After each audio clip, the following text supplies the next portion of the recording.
Assalamualaikum dan hai. Jadi untuk video kita pada kali ini, kita akan go through the last subtopic for chapter 2, 2.4 Born-Haber cycle. Okay, for the learning outcome A and B, saya dah explain dalam kelas. Jadi kita terus kepada learning outcome C dan D untuk video pada kali ini. So kita akan construct the Born-Haber cycle, and then by using this cycle, we're going to determine the enthalpy change. Okay. So Born-Haber cycle is a graphical method used the Hess's law to determine the lattice energy. So this Born-Haber cycle consists of 5 types of enthalpy, which are formation, atomization, ionization energy, electron affinity, and the last one is lattice energy. Okay, jadi ini adalah satu sequence yang kita boleh refer untuk construct the Born-Haber cycle. Okay, jadi kita akan start dengan formation, followed by atomization, lepas tu ionization energy, electron affinity, and the last one is lattice energy. Okay, jadi awak boleh ingat ni, susunan dia file. Okay, file. Jadi, this is the sequence. Untuk Born-Haber cycles is actually involve the formation of ionic compound from the reaction of metal and non-metal. Okay, jadi untuk atomization ni ada dua, satu untuk metal, satu untuk non-metal. Okay. Dan juga Born-Haber cycle ni dia akan relate the formation with the lattice energy. Okay. Nak terus faham about the Born-Haber cycle, kita pergi kepada example 1. So, untuk yang ini, awak diberi equation and the enthalpy's value. By using this value, we're going to determine the lattice energy. Tolong betulkan, Cl2 ni bukan dalam solid, dia dalam gas. Okay? Jadi, untuk kita menjawab soalan ini, kita akan construct Born-Haber cycle. So, Born-Haber cycle ada dua jenis. Yang pertama adalah dalam bentuk energy cycle diagram. Okay, dia ada dua. Jadi, saya akan tunjuk dua-dua. First, kita pergi energy cycle diagram dulu. Ikutlah mana-mana method, awak masih sepatutnya dapat jawapan yang sama. Okay? Again, okay, this is gas. Okay. So, saya harap sambil awak tengok video ni, awak terus buat, okay, terus construct this Born-Haber cycle bersama-sama dengan saya. Okay? Jadi, apa tadi saya kata sequence dia yang kita perlu ikut, yang kita boleh ikut untuk construct Born-Haber. Kita akan follow file. F-A-I-E-L. Okay, so awak kena recognize dulu daripada equation yang diberi ni. Mana satu formation, mana satu atomization. Baru boleh tulis. Okay, jadi kalau kita pergi daripada atas, ini Ks menjadi Kg. So, this is actually atomization for metal. That's why it's very important for you to understand the definition, okay? Untuk awak tahu equation itu untuk apa. Okay, the next one. K plus. Dia hilang elektron. So, this is ionization energy. And the next one, from Cl2 gas, half, produce Cl gas. So, this is atom for the non-metal. Cl minus means chlorine terima, accept electron. So, it's an electron affinity. And the last one is from the element produce the compound. So, this is a formation. Okay? Jadi, kita akan start dengan F. Formation is this. Jadi, kita akan tulis equation yang ini. Start dengan atas. Awak akan tulis dekat atas. Jadi, kat sini kita ada K solid plus half Cl2 in the form of gas. And it will produce KCl solid. Okay, jangan lupa enthalpy values kena include dalam the cycle. Kalau tak ada enthalpy value ni, markup boleh kurang lah. Okay, jadi terus letak dekat sini negative 436 with the unit kilojoule per mole. Okay, dah siap satu equation. Yang seterusnya adalah A. Ingat saya pernah mention ada dua, metal dengan non-metal. So, kita buat untuk metal dulu. This is the metal lah. Okay. K solid, K gas. Kalau perasan dekat sini, K solid ni dah ada. Jadi, kita terus sambung je arrow menjadi K gas. Don't forget you have to put the value. So, this one is positive 90 kilojoule per mole. Okay, dah siap untuk A metal. Yang seterusnya adalah A non-metal pula, which is this one. So, this is half Cl2. Dah ada dah half Cl2. Terus sambung menjadi Cl gas. And this one is positive 1 to 1 kilojoule per mole. Okay, dah siap untuk atomization for non-metal. So A is finished. Okay, dah settle lah. Next is I, ionization energy, which is K to K plus. Jadi awak dah ada Kg. So this is K in the form of gas. Terus sambung menjadi K plus gas. And the values is positive 418 kilojoule per mole. Okay, settle with I. And the next one is E for this one. Chlorine gas menjadi Cl minus gas. So awak dah ada chlorine gas, terus sambung menjadi Cl minus gas. And the values is negative 364 kilojoule per mole. Okay, settle. Jadi sampai E dah siap. Okay, lattice energy ni macam mana? Tak ada pun dalam ni.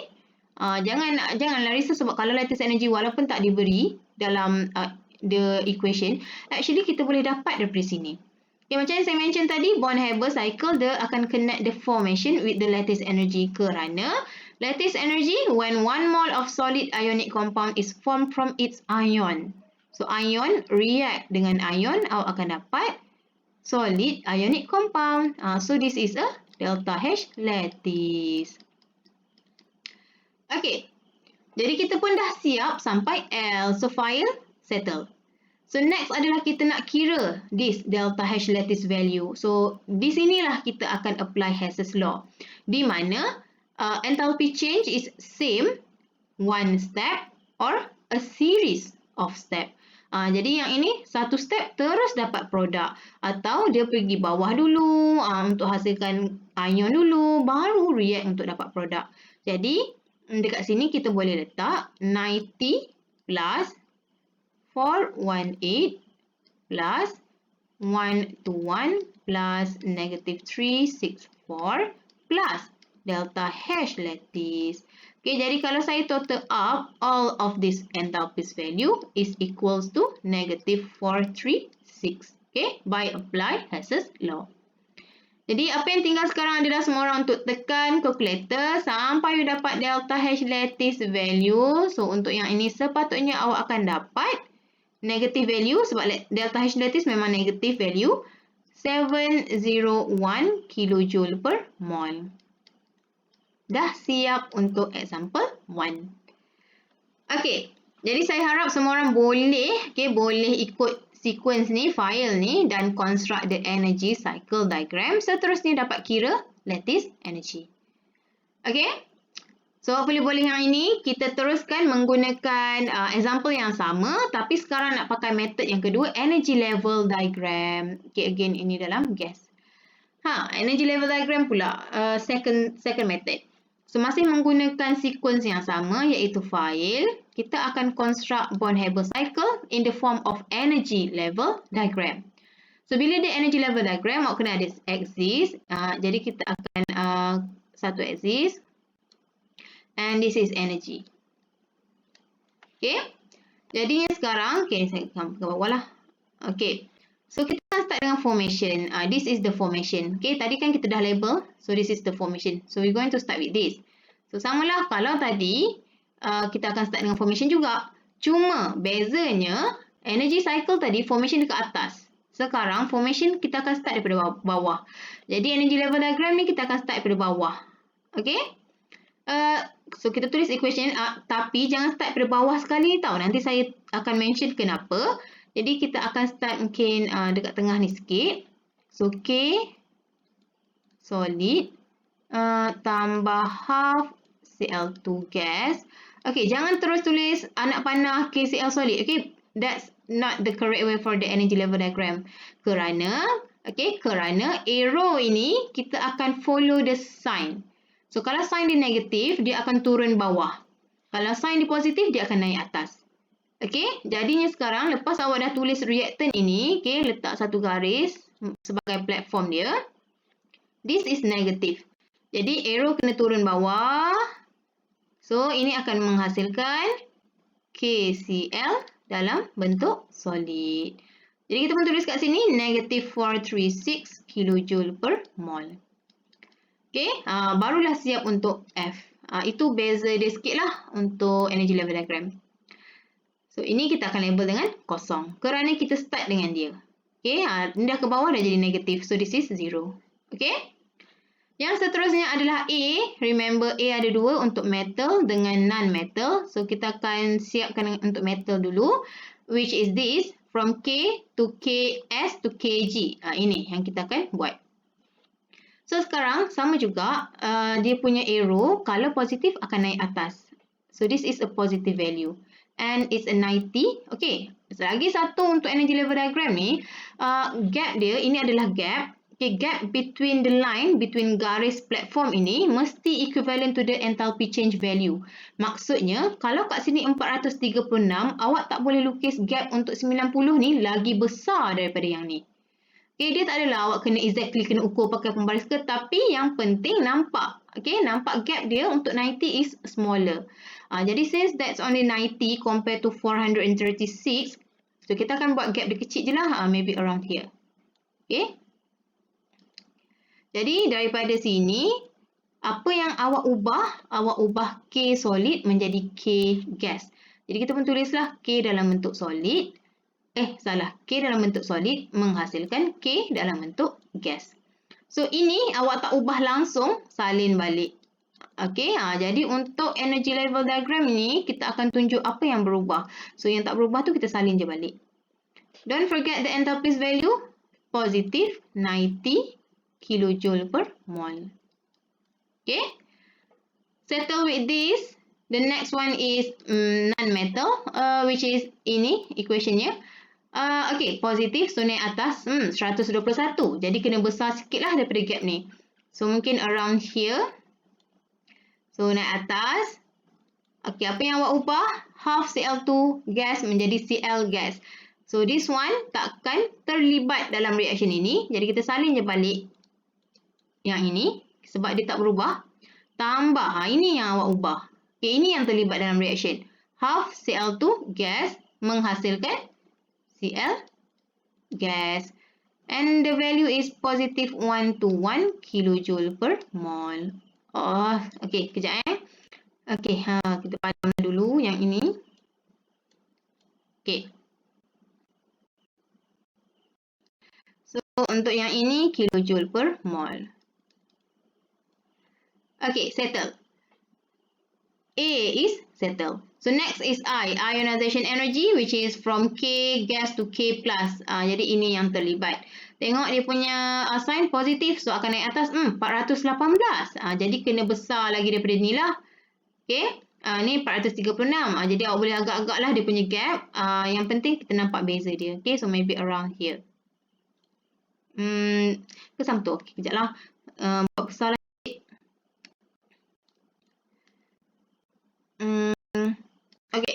Okay, besar sikit kot sini. Okay. Jadi ini adalah ionization energy. Awak ubah apa? K gas menjadi K plus gas. So, K gas, K plus gas. And the values is positive 418 kilojoule per mole. Tapi jangan lupa, ni awak tak ubahkan apa-apa. Awak kena salin dia balik. Okay. So, settle for this one. And next is E, which is this. Cl gas menjadi Cl minus gas. Negative value. Jadi, dia kena turun bawah. Arrow dia kena turun ke bawah. Awak tak boleh sambung naik atas. Salah, So, bila negatif, kita akan turunkan arrow ke bawah. Jadi, kita panjangkan sikit garis ni. So, dia akan turun 364. Jadi, ini 418. Kena kecil sikit lah. So, maybe around here. Okay. Jadi, dia akan turun ke bawah. Okay, apa yang awak ubah? K plus ni awak tak ada terlibat pun dalam reaction. So, kita salin dia balik. So, K plus gas tambah Cl gas ni dah jadi Cl minus gas. Okay. So, the value is negative 364 kilojoule per mole. Okay. So, dah habis sampai E dan dah guna ke semua equation. Tinggallah lattice energy. Again, kita boleh dapat equation dia daripada sini. So, lattice energy daripada gas menjadi solid. Jadi, dia akan turun bawah. Okay, ion menjadi solid ionic compound. Jadi lattice energy memang awak punya value adalah negatif tau untuk lattice energy. Jadi make sense lah ni anak panah dia akan turun ke bawah. Jadi ini adalah delta H lattice. Okay. Settle untuk energy level diagram. Okay, kalau nampak dia agak complicated lah berbanding yang tadi. Kalau untuk energy level diagram, yang penting adalah arrow mesti positif naik atas, negatif turun bawah.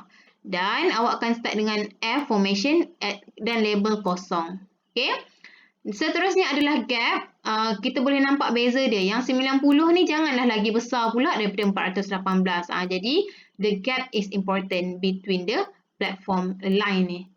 So, saya harap boleh construct energy level diagram. Dan seterusnya, kita akan kira the delta H lattice value.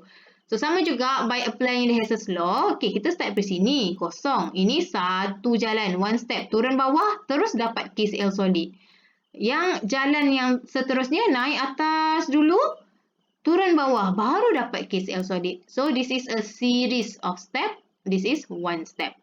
Okay, so sama juga. Kalau kita nak kira dia punya value, so 90 plus, okay, ni 90 plus 121 plus 418 plus negative 364 plus delta H lattice. Okay, so tambah ke semua ini sama dengan this one. Negative 436 kilojoule per mol. Jadinya sekarang semua orang tekan kalkulator sampai awak dapat delta H lattice value. Supposedly kena dapat sama lah macam tadi sebab this is a same example.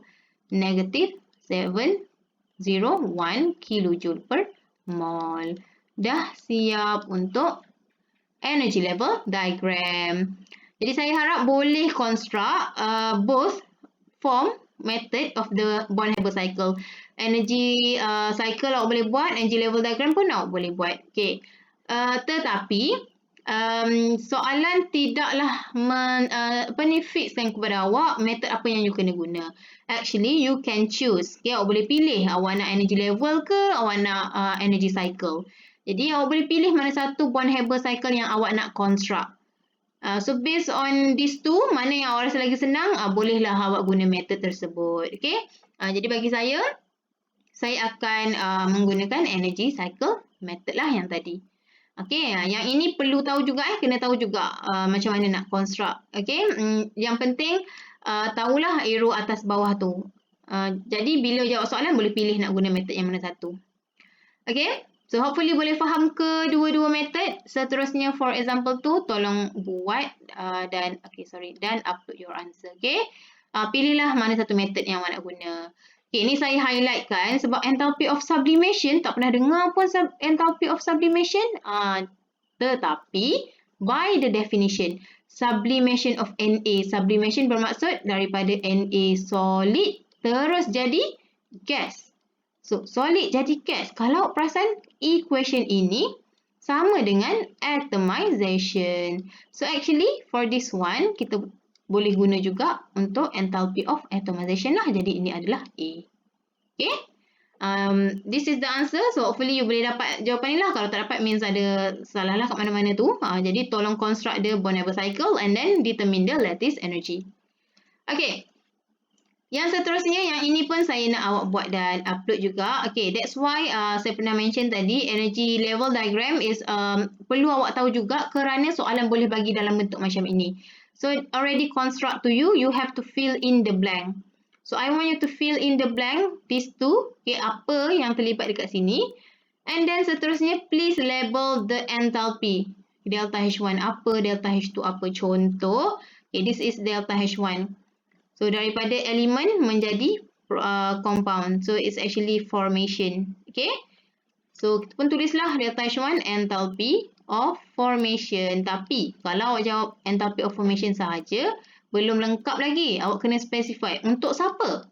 So, delta H1 kalau kita pergi balik, untuk siapa ni? Untuk KBr. Jadi, you have to include the compound here. Barulah betul. Okay. Lagi satu saya nak tekankan, ini delta H3, ini delta H4. Jangan tersalah, tengok label tu betul-betul. So I want you to fill in the blank, upload this answer, and also for this one, please complete the enthalpy label, the enthalpy, and then upload your answer. Okay, so settle with this exercise, and the next one is test yourself 1. So untuk yang ni saya akan construct, okay, saya akan explain. We want to determine the lattice energy and construct the Born-Haber cycle. Okay, ada dua method tadi, tapi saya akan guna yang method yang pertama, energy cycle. Okay, again the sequence is still the same. File, we're going to follow this and start with the formation. Okay, so kalau tengok kat sini, ini adalah formation, jadi kita akan start dengan dia. Remember, kalau nak guna method yang pertama, formation dekat atas. Okay, jadi kita pun salin dekat sini, Ca solid, okay, tambah F2 gas menghasilkan CaF2 gas. Solid. Okay. Okay, sorry juga, yang ini adalah dalam gas. Jadi settle untuk formation, jangan lupa kena letak apa atas arrow? The enthalpy value. Okay. Okay, kJ mol negative 1 Jadinya sekarang kita dah settle untuk F. We move to the A. A ada dua, metal dengan non-metal. So kita buat untuk metal dulu. So kalau cari kat sini, this is the atomization for metal. From Ca solid menjadi Ca gas. Jadi awak terus masukkan ke dalam awak punya cycle. And this one is positive 178 kilojoule per mole.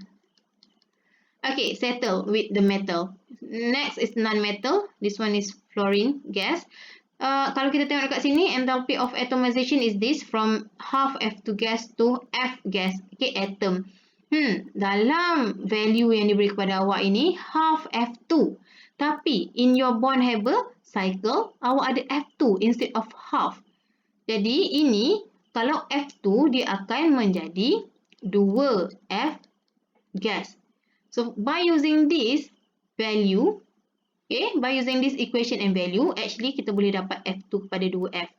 Dekat sini ada half kepada 1F. So, apa yang kita kena buat supaya kita dapat equation ini? Kita kena darab dengan 2.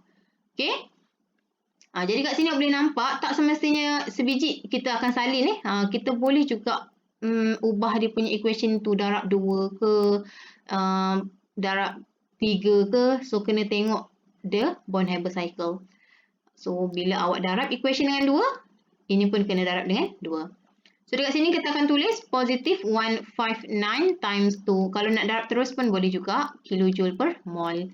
Okay, because this is half to 1, this is 1 to 2. Okay, jadi awak kena darab dengan 2.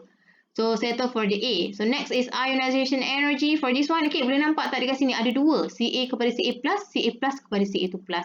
Jadi untuk ionization energy, we know that Ca, the charge is 2 plus. Jadi kita tak boleh terus Ca terus pergi Ca2 plus. Ini tak boleh. Kita kena satu-satu. So means the first IE menjadi Ca plus dulu. Second IE, Ca2 plus. Okay. Jadi include, letak dia punya enthalpy value. So Ca to Ca plus is positive 590 kilojoule per mole. And the next one, okay, ini settle. And the next one is positive 1150 kilojoule per mole. Okay, settle for this. Jadi ionization energy dah siap. Next is electron affinity. So untuk fluorine, F kepada F minus. Tapi dalam awak punya cycle ni ada 2F gas. Yang ini satu je F. Macam mana saya nak dapat yang ini? This is my, boleh kata macam target. So, target kita ada 2F dalam bentuk gas. Tapi awak ada satu je. So, sama juga yang kat sini kena darab dengan 2. So, bila awak darab 2, ini pun kena darab dengan 2. Okay, so now your equation 2F menjadi, okay, ni ke bawah terus supaya sama dia punya aras tu kepada 2F minus gas. Sebab awak dah darab 2 kan? Jadi untuk yang ini pun kita akan letak value negative 328 times 2. Nak darab terus pun boleh, kilojoule per mole. Okay, jadi kita dah guna semua equation yang diberi. Tinggal lattice energy, sama juga lattice energy memang tak diberi dalam soalan. But we can connect from this Born-Haber cycle. The ion react will produce this solid ionic compound. So this is delta H lattice. Ya Allah, sorry, okay. Kejap saya padam dulu. Okay, so that our delta H lattice.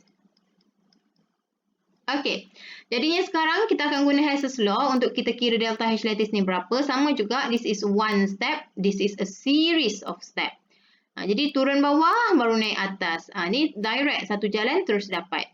Jadi dekat sini kita boleh letak the value 178 tambah 590 tambah 1150 tambah, okay, next is this 159, but don't forget awak darabkan dengan 2 kan.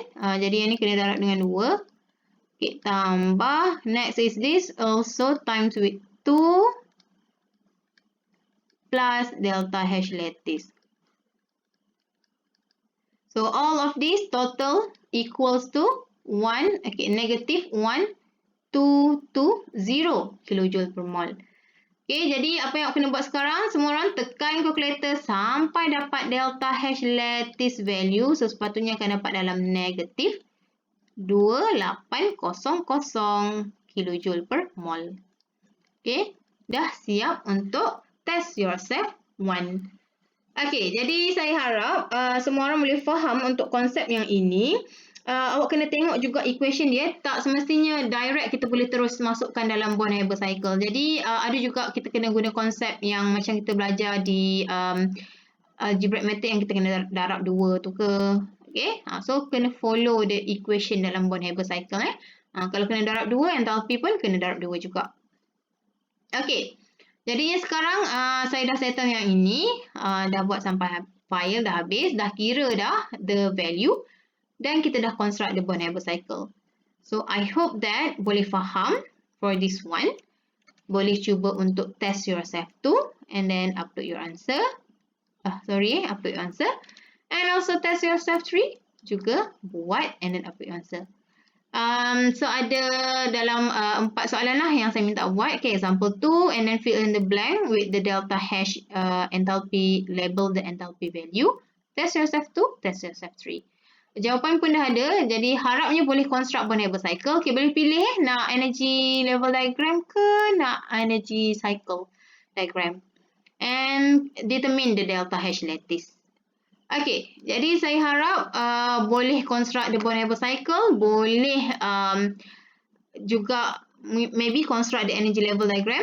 And then boleh faham macam mana nak kira lattice energy from the Born-Haber cycle.